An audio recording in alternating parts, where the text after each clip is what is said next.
পাচারকারীদের দৌরাত্ম্য। অভিযোগ, রাতের অন্ধকারে সীমান্ত সংলগ্ন এলাকায় আবাদি জমির ওপর দিয়ে পাচারকারীরা গরু পাচার করছে। এর জেরে ক্ষতিগ্রস্ত হচ্ছে স্থানীয় কৃষকদের আবাদি জমি। আর এতেই ক্ষুব্ধ হলদিবাড়ি ব্লকের হেমকুমারী গ্রাম পঞ্চায়েতের অধীন সিপাইপাড়া গ্রামের কৃষকেরা। বাধ্য হয়ে ব্রহ্মপুত্র বিএসএফ ক্যাম্পে গিয়ে বিক্ষোভ প্রদর্শন করে ক্ষতিগ্রস্ত কৃষকেরা। যদিও বিএসএফ এর তরফে সীমান্ত এলাকার নিরাপত্তা জোরদার করার আশ্বাস দেওয়া হয়েছে। স্থানীয় কৃষকেরা বলেন যে এলাকায় প্রায় সব জমিতে টমেটো, লঙ্কা, সরিষা, আলু, ভুট্টা এসব লাগানো হয়েছে। অভিযোগ, সেই সব জমির চারা গাছের ক্ষতি হয়েছে। কৃষকেরা দোষীদের শাস্তির পাশাপাশি ক্ষতিপূরণের দাবি তুলেছেন।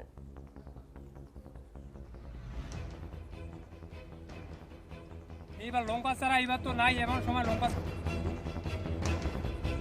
1 কেজি কালার বেশি দাম 300 টাকা। এইবার লঙ্কা চারা এবার তো নাই, এমন সময় লঙ্কা 1 কেজি কালার বেশি দাম 300 টাকা। এইবার লঙ্কা চারা এবার তো নাই, এমন সময় লঙ্কা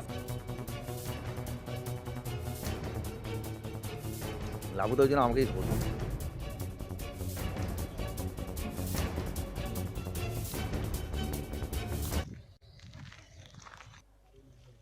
এই যে আমার এই ক্ষেত লাগাইতে 1 বিঘা মাটি হাল চাষ করলে 1800-2200 টাকার আগে সার লাগে। এই ধান চাউল বেচে ক্ষেত করছি।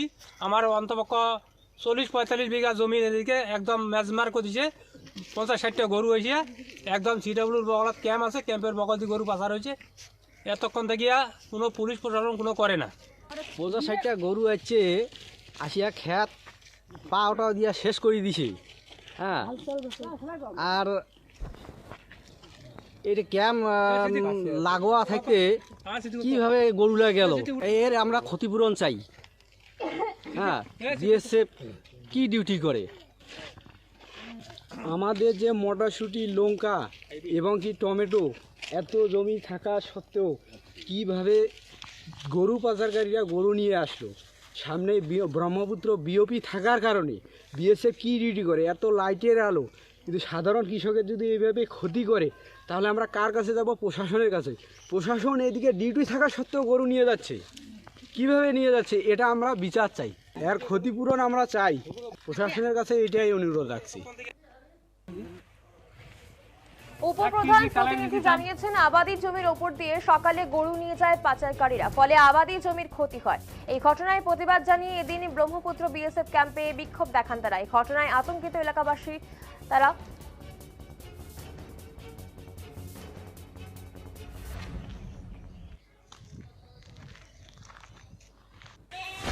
সকালে আমি যখন ঘুম থেকে উঠি অনেক লোক আমার বাড়িতে গেছে।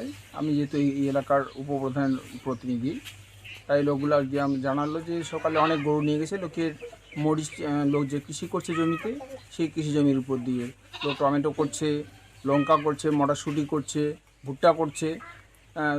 সব লোকই তো মানে 99% লোক হলো কৃষি নির্ভর লোক, সবাই ধান বিক্রি করে করছে।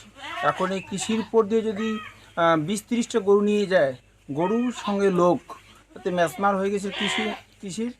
এই যে কৃষকের যে ক্ষতি করে এই কাজটা করছে, এবং যেই জায়গা দিয়ে তার কাটা কাটছে বাইরে সাইডে তার কাটাটা, আমরা গেছি সবাইকে নিয়ে। আমি 100-র মতো লোককে নিয়ে ক্যাম্পে গেছি ব্রহ্মপুত্র বিওপিতে। সেখানে গিয়ে সাহেবের সঙ্গে কথা হলো যে স্যার, ক্যাম্প থেকে পাশে এই জায়গা দিয়ে কী করে গরু কাটলো এবং লাইট এসে তারপরে গরু কীভাবে নিয়ে যায়, আর কৃষকদের যে এত ক্ষতি হচ্ছে এই ক্ষতিপূরণ কে দেবে, এ দায়ভার কে নেবে? তাই যাই হোক, যে কোনোভাবে আপনারা এদেরকে ধরেন, নাহলে কৃষকের অবস্থা খুব করুণ। তাই আমরা গেছি। উনি বলছে আমরা অ্যালার্ট থাকবো এবং আপনারাও একটু সহযোগিতা করবেন। অ্যালার্ট থাকলে হবে না, যেটা ক্ষতি হলে ক্ষতিপূরণ কে দেবে। তাই আমি এডি সাহেবকেও বলছি বিষয়টা। তাই আপনারা আসছেন, আপনাদের মাধ্যমে আমি জানাতে চাই যাতে এরকম দুর্বৃত্ত লোকের যে কোনোভাবে কঠোর শাস্তি হয়, যাতে এই ধরনের কাজ আর না হয়। যাতে 1 কেজি কালার বেশি দাম 300 টাকা। এইবার লঙ্কা চারা এবার তো নাই, এমন সময় লঙ্কা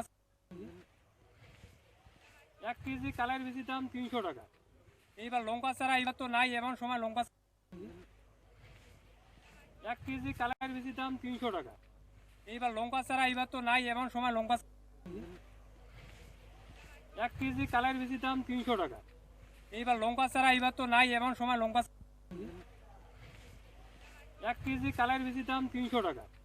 এইবার লঙ্কা চারা এবার তো নাই, এমন সময় লঙ্কা 1 কেজি কালার বেশি দাম 300 টাকা।